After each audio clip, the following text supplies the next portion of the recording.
याचा उल्लेख मी का केला आणि त्याला कारण आहे. मला काल खरं कुणीतरी सांगितलं एका अधिकाऱ्यांनी सांगितलं मला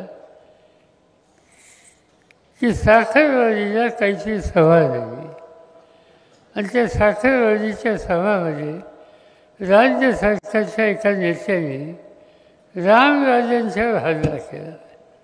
मला काही समजलं नाही. त्यांनी हल्ला केला. हल्ला करत असताना अनेक गोष्टी सांगितल्या. त्यांनी सांगितलं की रामराजेला मी आमदार केलं. म्हणजे गमतीची गोष्ट आहे. रामराजेला आमदार त्यांनी केलं. हे पक्षाचा अध्यक्ष मी. कोणाला तिकीट द्यायचा अधिकार माझ्याकडे. ज्यांनी रामराजेला आमदार केलं सांगितलं त्यांनाही पहिलं तिकीट मी दिलं. शासन मंत्रिमंडळामध्ये आम्ही लोकांनी घेतलं आणि त्यांनी सांगावं रामराजेंना मीच केलं. माझं नशीब चांगलं आहे. त्याचं असं सांगितलं होतं की पवार साहेबांना सुद्धा मीच आमदार. किती बोलावं कसं बोलावं याच्यासंबंधी योग्य नाही आहे. एकमेकाचं राजकीय मतभेद असतात पण एकमेकाचा सन्मान ठेवायचा असतो. रामराजे हे विधिमंडळ सभासद होते. ही पदं असतात. पदाची प्रतिष्ठा ही ठेवायची असते.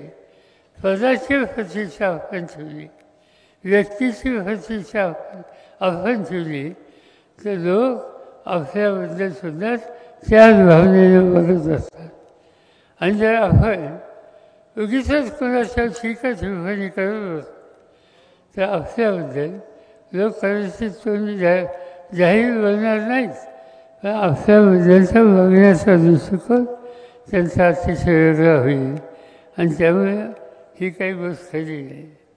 रामराजे पहिल्यांदा आमदार झाले ते अपक्ष स्वतःच्या कर्तृत्वानं कोणाच्याही मदतीशिवाय त्याबद्दल ते झाले. आणि नंतरच्या काळामध्ये मी आत्ता सांगितल्याप्रमाणे पक्षाची स्थापना झाली. त्यांनी आम्हाला तातडीने सांगितलं की ही तुमची भूमिका, तुमचा विचार आम्हाला सगळ्यांना मान्य आहे आणि आमच्या सगळ्यांची शक्ती तुम्हा लोकांच्या पाठीशी राहील हे सूत्र त्यांनी त्या ठिकाणी सांगितलं होतं.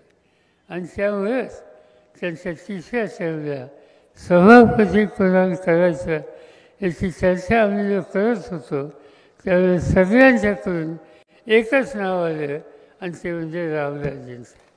त्यामुळे कृपा करून कुणी असं सांगत बसू नये की यांना मी हे केलं, त्याला मी केलं, त्याला ते केलं. त्या गोष्टीच्याकडं अधिक लक्ष देण्याची गरज नाही.